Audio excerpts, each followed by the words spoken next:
Morning प्यारे student. आज मैं आपको बताऊंगा न्यूटन का गति का प्रथम नियम।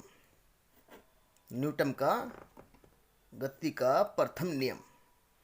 तो दोस्तों, आप अगर हमारे चैनल पर नए हैं, हमारा चैनल सब्सक्राइब करें, बेल आइकन प्रेस करें, जिससे नेक्स्ट वीडियो आपको मिलता है। तो न्यूटन का गति का प्रथम नियम, ध्यान से देखना है, प्रथम नियम क्या है। बहुत वेरी इंपॉर्टेंट क्वेश्चन है भाई आपका, ये बहुत वेरी इंपॉर्टेंट है।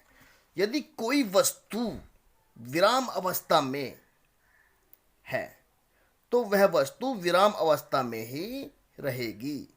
क्या? यदि कोई वस्तु विराम अवस्था में है, ध्यान से देखना है, विराम अवस्था में है तो वह वस्तु विराम अवस्था में ही रहेगी।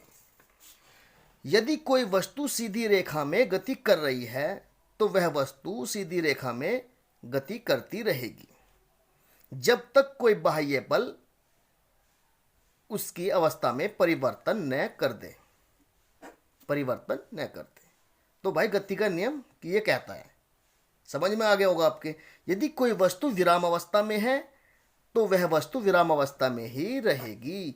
यदि कोई वस्तु सीधी रेखा में है, सीधी रेखा में गति कर रही है तो वह सीधी रेखा में गति करती रहेगी जब तक कोई बाह्य बल उसकी अवस्था में परिवर्तन न कर दे। तो भाई ये क्या है?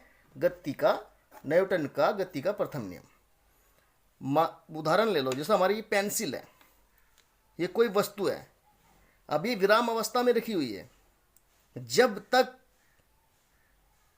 कोई बाह्य बल इसकी अवस्था में परिवर्तन नहीं करता, जब तक ये विराम अवस्था में ही रहेगी। बिल्कुल सिंपल उदाहरण है।